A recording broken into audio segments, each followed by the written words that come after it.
అప్పుడే పుట్టిన బిడ్డకు గంటలోపే తల్లిపాలు పట్టాలి.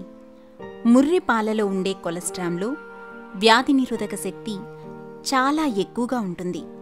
అంతేకాకుండా 6 నెలల వరకు పిల్లలకు తల్లిపాలే అమృతం, సంపూర్ణ ఆరోగ్యం.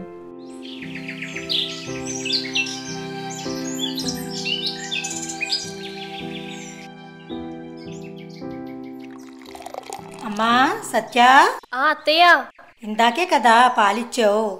ఇదిగో ఈ నీళ్లు పట్టించమ్మా. బయట ఎండ మండిపోతోంది, బిడ్డకి గొంతు ఆరిపోతుంది. తల్లిపాలు ఒక్కటి అంటే కష్టం. ఏరా తల్లి, అంతే కదమ్మా? ఏంటి సుభద్రమ్మ, మనవరాలి ఆరోగ్యం మీద ప్రత్యేక శ్రద్ధ పెట్టినట్టున్నావు. కోడలికేవో సలహాలు కూడా ఇస్తున్నావు. అవును టీచరమ్మా, చంటిది ఆరోగ్యంగా ఉంటేనే కదా కుటుంబం అంతా సంతోషంగా ఉండేది. చాలా మంచి మాట చెప్పావు సుభద్రమ్మ. చంటి బిడ్డ ఎంత ఆరోగ్యంగా ఎదిగితే ఆ కుటుంబానికి అంత ఆనందం. కానీ మొదటి 6 నెలలు చంటి బిడ్డకి తల్లిపాలు మాత్రమే ఇవ్వాలి. తేనె, నీళ్లు లాంటివేవీ పట్టకూడదు. అదేంటమ్మా, బయట ఎండలు చూసావు కదా. అయినా కేవలం తల్లిపాలే అంటే బిడ్డకు దాహం ఎలా తీరుతుంది చెప్పు? తల్లి పాలలో బిడ్డ దాహం తీరడానికి సరిపడ నీళ్లుంటాయి. ఆ నీళ్లే బిడ్డ దాహం తీరుస్తాయి. పైగా మొదటి 6 నెలల్లో శిశువుల ఎదుగుదలకు కావలసిన పోషకాలన్నీ తల్లి పాలలో పుష్కలంగా లభిస్తాయి. చేయవలసిందల్లా బిడ్డకి తరచూ పాలు పట్టాలి. అమ్మాయికి దాహం వేస్తే నీళ్ళు ఎక్కువ తాగమనండి. నువ్వు తాగిన నీరు నీ పాల ద్వారా శిశువు అవసరాలకు తగినంతగా అందుతుంది. అయితే పాలు తప్ప ఇంకేం పట్టకూడదా అండి? ఏమీ పట్టకూడదు. నీ పాలలోనే చంటి బిడ్డకు కావాల్సిన పోషకాలన్నీ ఉంటాయి. పైగా బిడ్డ చాలా సులువుగా అరాయించుకోగలడు. పాలు కాకుండా నీరు, తేనె లాంటి ఇతర ఏ ద్రవ పదార్థాలను బిడ్డ అస్సలు అరాయించుకోలేడు. దీనివల్ల విరోచనాలు వంటి వ్యాధులు కలుగుతాయి. ఆ వ్యాధుల వల్ల బిడ్డ ప్రాణాలకే ప్రమాదం. అయినా చక్కగా తల్లిపాలలోనే అన్నీ ఉన్నప్పుడు అవి ఇవి ఎందుకమ్మా? ఆలోచించు. ఒకవేళ నా పాలు బిడ్డకి సరిపోకపోతే ఎలా మేడం గారు? బిడ్డ పాలు తాగిన తర్వాత సంతృప్తిగా ఉన్నాడా? ఉంటున్నాడు. ఎక్కువ సార్లు పాస్ పోస్తున్నాడా?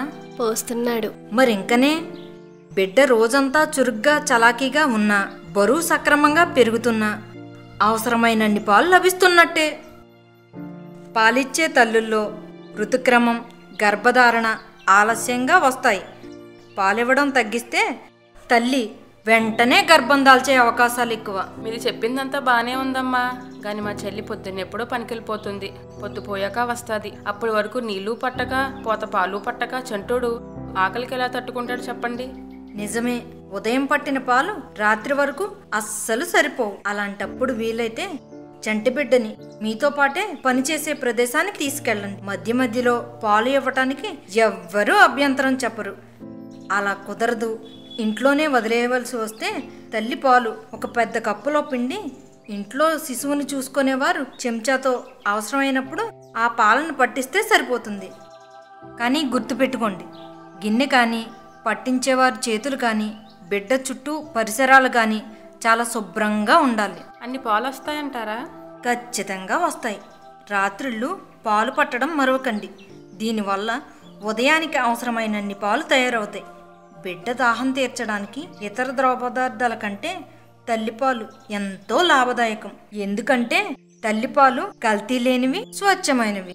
సరేనమ్మా, మా చెల్లిని పాలు గిన్నెలోకి పిండమని మా చిన్నోడికి అవసరమైనప్పుడు చెంచుతో పట్టిస్తాను. గుర్తుపెట్టుకోండి, మీకు ఏ చిన్న డౌట్ ఉన్నా సరే ఏ అంగన్వాడీ టీచర్ని అడిగినా, నర్సమ్మని అడిగినా చెప్తారు. సరే టీచరమ్మా, మంచి మంచి విషయాలు చెప్పావు. చాలా థ్యాంక్ యూ. మరి 6 నెలల వరకు చంటి పిల్లలకి తల్లిపాలు తప్ప ఇంకేమీ ఇవ్వరు కదా? మీరు మా బిడ్డ ఆరోగ్యం కోసం చెప్పారు. ఖచ్చితంగా పాటిస్తాం. ఇదే నా మాట, నా మాటే శాసనం.